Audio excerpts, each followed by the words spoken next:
What's going on, Bully fam? It's your boy, the educator, the scientist, Mr. Double Muscle Line Bulls, bringing you another quick episode of Breeders' Hacks.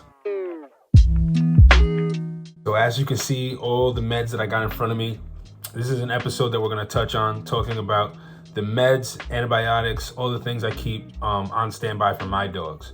I thought this would be a good episode to go ahead and touch on that, kind of touch on all the medications and antibiotics and things that I like to get that I personally keep on standby for my dogs, what I use them for, things like that, So I went ahead and grabbed what I felt was the most important antibiotics and medications that I think a majority of breeders should try to have on standby. Now, I mind you guys, I am not a vet.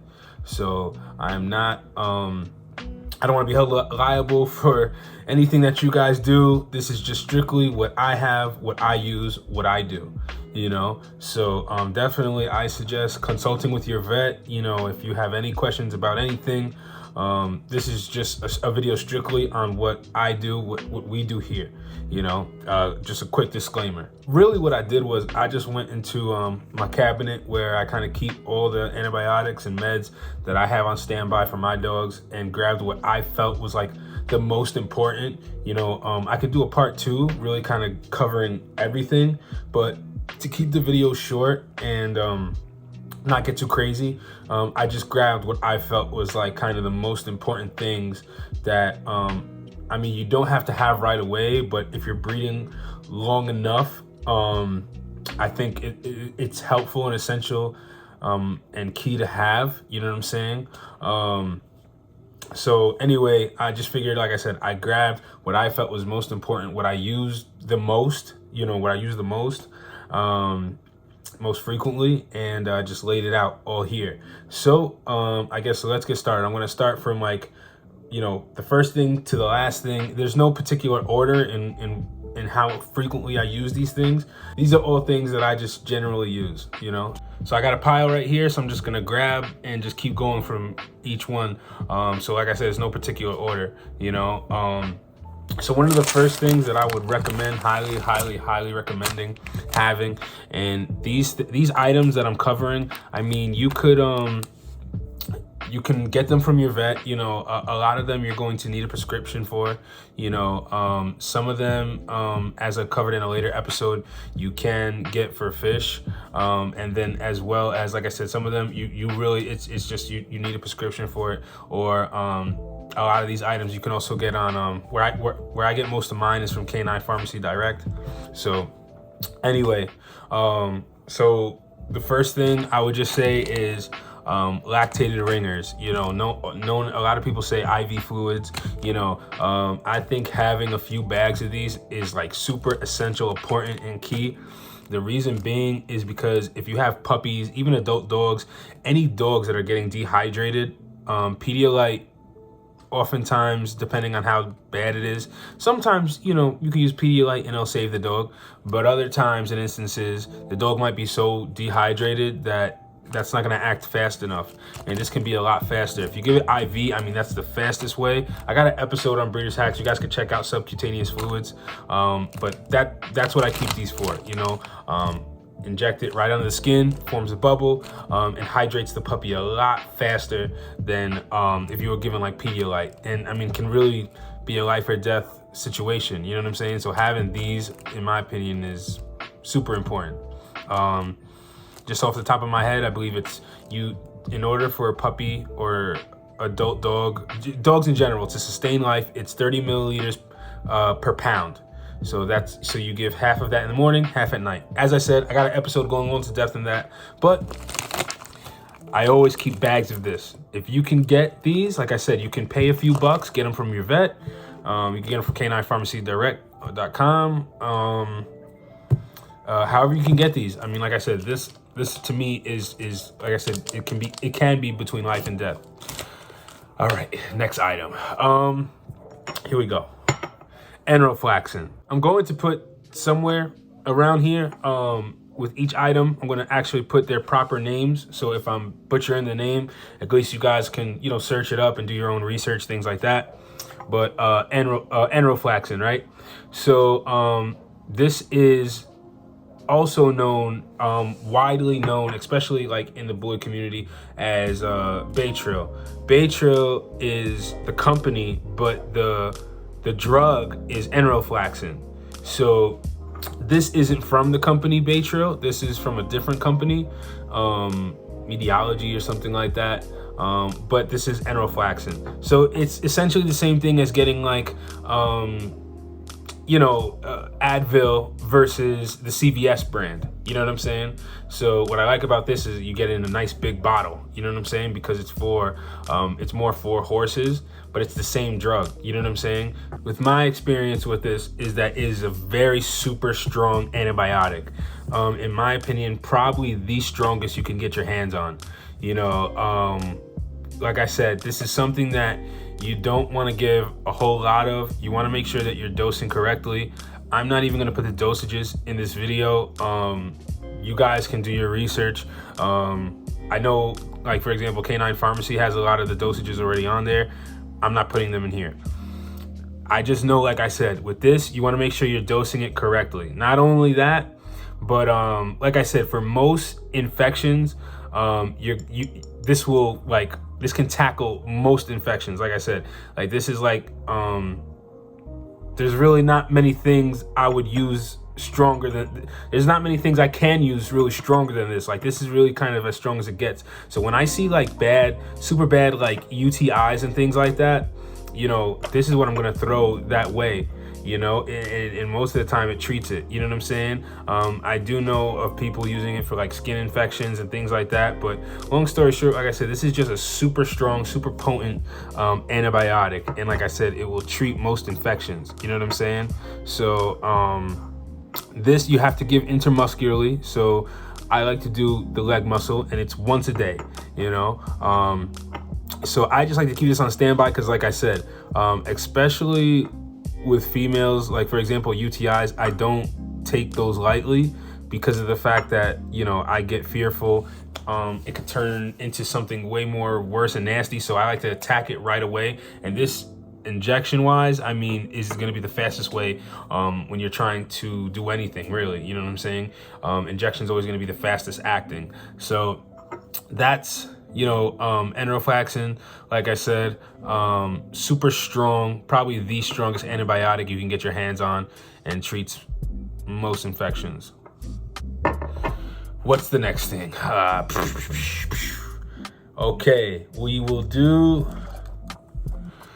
Coprofen. Now, with Coprofen, I'll show you guys. This is it here. Now with Coprofen, and this brand is actually like Coprofen or something like that. Anyway, the Coprofen, for the most part, what I use it for, and I'm sure it has other uses, but really what I use it for, I mean, it's really for like pain management, you know. That's what I use it for, really more for pain. You can also use this, from my understanding, as an anti-inflammatory, you know. So yeah, like I said, that's generally what I have it for. I have it usually for like just like pain. If a dog is suffering some type of pain, you know, some type of pain management, you can give this right away. You know what I'm saying? Instead of, like I said, in my scenario, instead of waiting for my vet to open, you know, if the dog is in some type of pain, I can go ahead and give him one of these real quick. And it's not a steroid, you know. There's antibiotics, and then the next level up is steroids, which is a lot more potent, a lot more stronger, and used incorrectly can do potentially more damage, in my opinion. So anyway, this is Coprofen, and like I said, mostly used for, at least I use it for pain, and you can use it for anti-inflammatory. I'm sure there's other uses. That's just what I know to use it for. Next thing, okay, this is a major biggie. I think this is probably up there with the top 3 that you should definitely have on standby, and it's lavimox. You can also have, and I don't have it here, but amoxicillin as well. That's what lavimox is.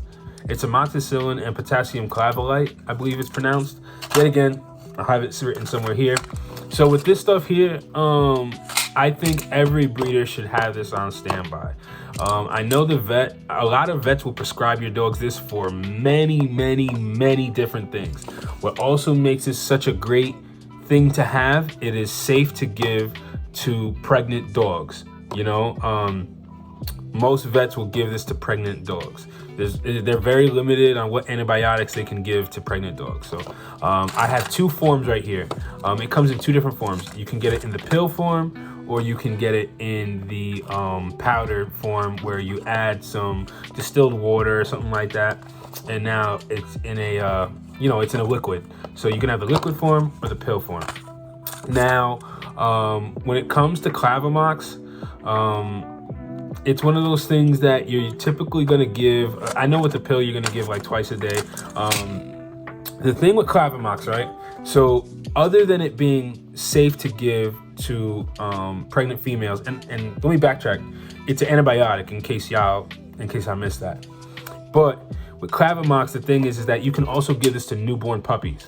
So like puppies that have pneumonia, puppies that have and most conditions when they're born, same thing. It's very limited what you can give them. Lavimox is something you could give them. It's an antibiotic, and I mean, it really is a lifesaver. You know, you obviously can't really give the pills to newborn puppies, but this is right here. This is mostly what you're gonna use for puppies. You know, the liquid form, and the pill form is usually for like adult dogs. So it's an antibiotic. It treats.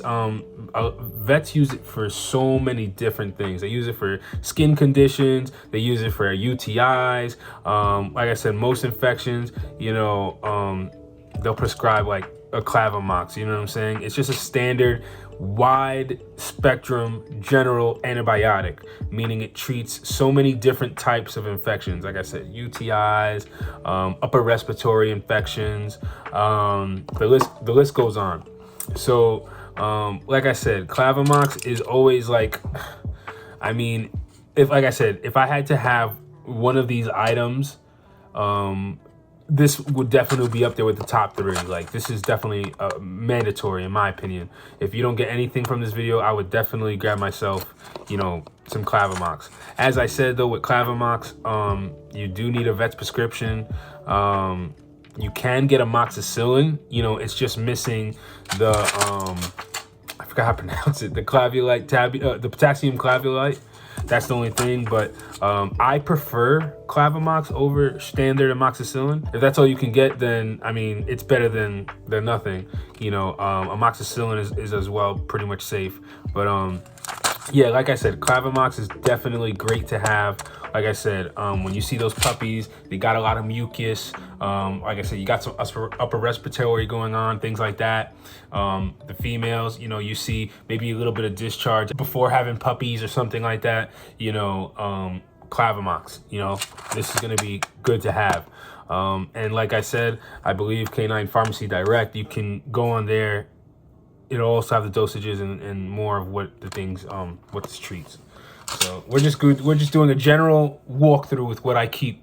So let's move on to the next thing. Here we go. Metronidazole, right? Same deal. You can get a liquid form or you can get a pill form.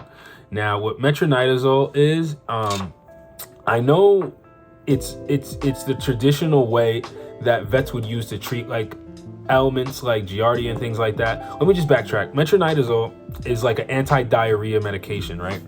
So with metronidazole, the thing with this is that like I said, liquid form, pill form, but it's like an anti-diarrhea medication. So this is going to really come in clutch when you're dealing with like parvo situations and there's a lot of diarrhea. This will come in clutch with like maybe coccidia situations, Giardia situations, things like that, because it helps a lot with the diarrhea. So you can also use pumpkin, pumpkin puree when you're dealing with a lot of diarrhea, especially with newborn puppies.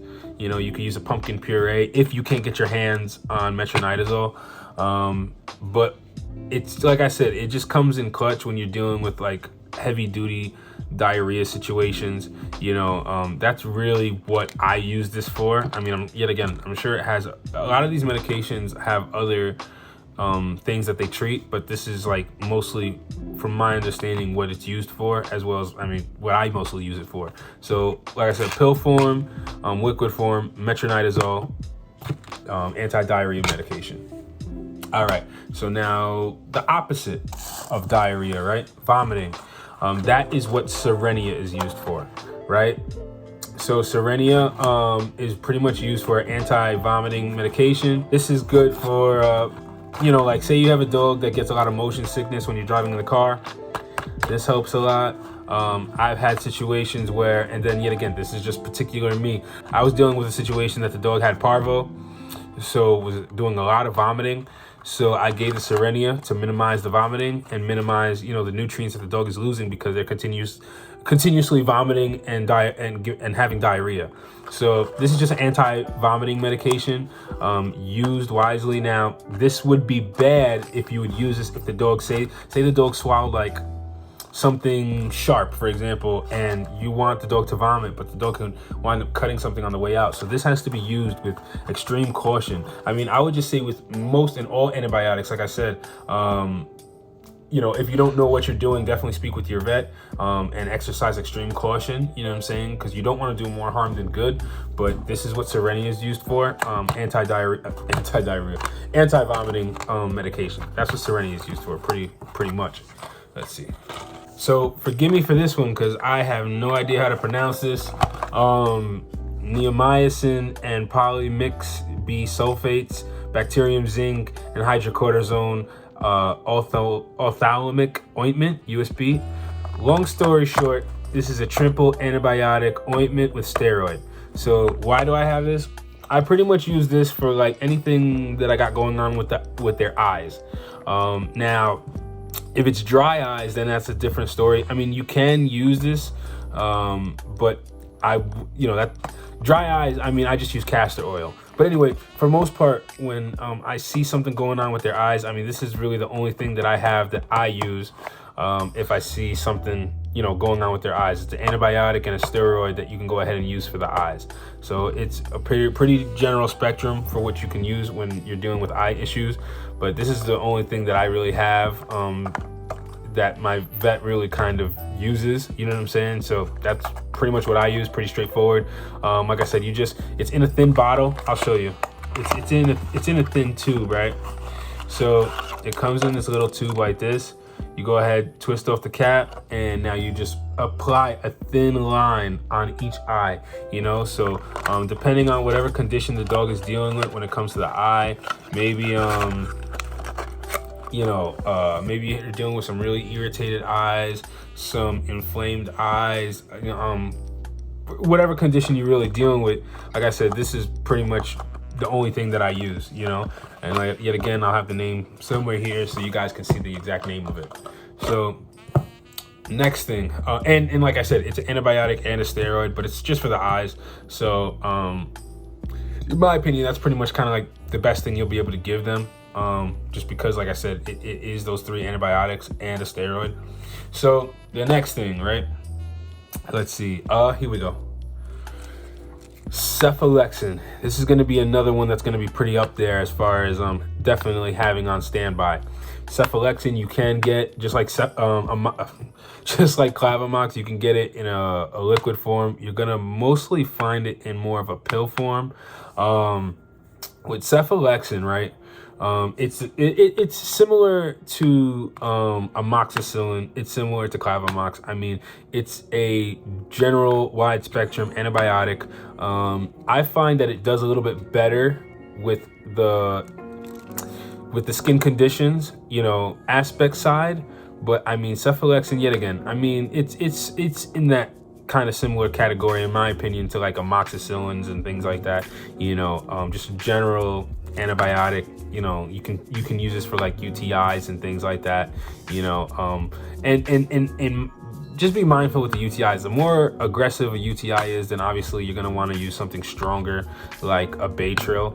But generally, if you're being mindful, you catch it early, you know, I think you would be fine with like a Cephalexin, a Lavimox, amoxicillin, things like that. You know, but like I said, that's what Cephalexin is. Cephalexin is just a general antibiotic you can use for like you know, some skin conditions, general infections and things like that. You know, I've seen some people even use it for like sometimes like the ear infections and things like that.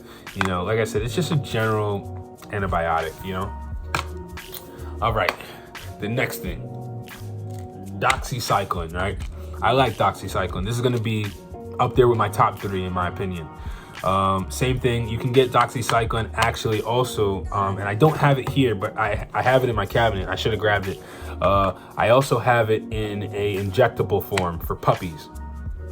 What's so great about doxycycline, it is a super aggressive antibiotic when it comes to dealing with upper respiratory issues, you know. So like a puppy that may have like pneumonia, mucus up in the lungs and things like that, doxy is going to be really good for that, you know. Same thing with adult dogs as well. You can use doxy for like it works very good for like kennel cough and things like that. You can use lavimox and you can use like lavimox and cephalexin too, but doxy is really good for like upper respiratory issues. So like I said, like mucus in the lungs and things like that, you know. You hear them breathing kind of like with mucus, you know what I'm saying, things like that, you know. Doxy is going to be really good for that, you know, doxycycline. So like I said, think of that as, like I said, and it does treat other things, you know, but that's what I generally use it for, is like I said, when you're dealing with like puppies or dogs that have that upper respiratory issues going on, doxycycline is going to be really good for that. What's next? Okay, so this is something newer that I've been using, and so far I like it. Instasporin. So yet again, I hope I'm not butchering the name, but neomycin, bactracin, and sulfatamide sprinkling powder. It'll be here.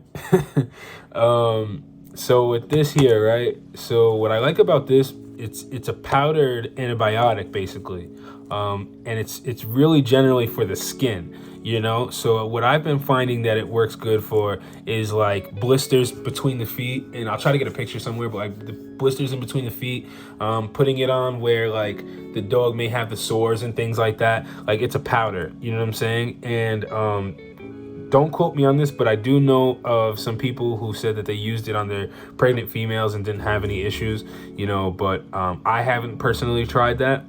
But long story short, it's just a powder, you know. You twist the cap, there's a little hole right here, and it just shoots out a little bit of powder, you know, and then you go ahead and just put it on wherever the affected area is. Oh, we got a little powder right here. So you just put it on the affected area. And, you know, it's like I said, it's like an antibiotic for the skin, you know. So that's from my understanding at least. And like I said, I've been liking this. So I would definitely keep this on standby now, because those blisters on the feet, it's not cool. So let's see, what's next? Prednisone. I like prednisone. This is another one that would be up there. So what's really nice about prednisone is it's not a steroid, but it works pretty strong. So what prednisone does is, like, at least from what I've been experiencing with my dogs, and I've been using it for quite some time now, is with prednisone, if you have a dog that has, like, say, an allergy, allergic reaction, it works great at kind of shutting those symptoms down, you know. So say, for example, you have a dog, they're starting to swell a little bit, things like that, or any kind of allergic reaction, they're starting to break out in hives. This works really great. It's an anti-inflammatory. I believe it's also an antihistamine. I could be wrong, but like I said, long story short, it's not a steroid, which is really nice. And it just, like I said, when the allergies start to take over, you give this to them. It does take a little bit of time to kick in, but it definitely kind of like brings those allergies down, you know what I'm saying? I've had dogs that had allergies, for example, got into something that triggered their allergy, and they're starting to swell up, things like that. Give them this, and saves the day, basically. You know what I'm saying? So prednisone works really good. Like I said, it's really yeah, like I said, that's what I use it for. Like I really use it for when the allergies start acting wacky. You know what I'm saying? When the dog's immune system starts acting wacky, because that's really what that is, the allergy. You know what I'm saying? Sometimes their immune systems just act like real wacky, and like I said, that's where you start seeing, the swelling in the face. All kinds of breakouts in the skin, things like that, So that's what I use this for. And I'm sure there's other reasons and uses. But like I said, pretty much like that anti-inflammatory factor, antihistamine, stopping the immune system from really, bothering the dog. All right, let's see what's next. All right, so I got like 3-4 things and then we'll wrap it up because I didn't want this episode to be too long. So another thing, here we go. This is super strong, super potent, and it's dexamethasone, right? So a good friend of mine put me onto this, and with dexamethasone, what's so great about this, it's 30 times stronger than prednisone. So it's essentially similar in the aspect that, like, say the dog, I'll give you a prime example, right? So say the dog got bit by a snake, or got bit by a bug, got bit by a bee, whatever the case may be, and the dog is allergic to, say, bees or whatever the case may be. So the dog starts swelling up, you know what I'm saying? And what can happen is if the dog's face starts swelling up, everything starts swelling up, the throat can start to swell up. And there's instances where people have lost dogs. Dogs have died because of the fact that the allergy just caused everything to swell up and the dog couldn't breathe and ultimately passed away. So prednisone would take too long to kind of bring the allergy back down. So you would use something like dexamethasone, and this can work within hours, you know what I'm saying? Maybe even less. So you would give them a shot of dexamethasone, and I mean, you wouldn't even know that the allergy was breaking out. You wouldn't even know that the dog really had that bad of an allergy. So this can really kind of save a dog's life, as well as, I mean, I use this, like I said, if I see a dog breaking out very, very, very bad and I need to treat it fastly, like I told you guys, injection is always going to act faster than like the pill form. So that's what this is really for. Like if I have some kind of allergy that's getting out of control very fast, I'll try to use some dexamethasone to treat it very quickly before it can be harmful to the dog. So that's what really this is for. And I mean, it's strong. Like I said, it's 30 times stronger than the prednisone. So just from what I've read. So this is definitely great to have on standby. So yeah, I just figured I'd show this real quick as well, because there's been instances, and I know of people firsthand as well, that if they would have had this, it could have saved their dog's life. So let's see. The next item is Green Cure. So the Green Cure is something actually that I stumbled upon. Dr. Pocket had made. It's sold on Canine Pharmacy Direct. I know that for a fact. And with the Green Cure, my mentor had talked about it. I never used it until like later on, a couple years ago. And the Green Cure, what essentially it is, and I can't even lie, I don't know what's in it, but what I do know is it has helped definitely increase the chances of puppy surviving parvo. Now, I know I'll get comments saying all kinds of crazy stuff, yet again, I'm not a vet, but what I would just say is when you're in a situation where you're dealing with parvo, and I mean, it's really, parvo is like a life or death situation. And at one point it was really just a death sentence. The percentages of a puppy surviving was very, very low. So at this point, all I can say is, I mean, if your dog has parvo, you have nothing to lose. You know what I'm saying? So you might as well try something. So, but what I've found, and there's been cases that I've seen firsthand, this has actually saved puppies' lives from parvo. Now, supposedly it treats other things as well, but I just know for myself, this actually treats parvo. So that's all I'm going to say on this. You guys can do your own research on this. This is just what I keep. With parvo, hey, you got to act fast. And I mean, you have nothing to lose, because I mean, the vets don't have a lot of treatments really for parvo. And like I said, I have seen firsthand this with fluids. I've seen puppies brought back. So do your own research on that. I don't want to go too in detail, but I just did want to mention that that's something I do keep. The next thing, let's see. The next thing is apoquel. So apoquel, and I should have had Cytopoint on here as well. Apoquel and Cytopoint, they're both kind of like a drug that you can give apoquel you would give every day. Cytopoint you would give every month. And what it does is just like it's like an allergy. Cytopoint is an allergy shot. I should have had it here with it, but it's a shot that you give every month, and it just keeps the dog's allergies kind of in check. The pill is kind of the same thing, you know, but this is apoquel, the other is Cytopoint. That's pretty much it. Here's another thing. So this is ketoconazole. I believe I'm pronouncing it correctly. What's so great about this, it's an antifungal pill. So I'm doing research because from my understanding, you can also use apple cider vinegar pills, which will help kind of with will help give antifungal properties.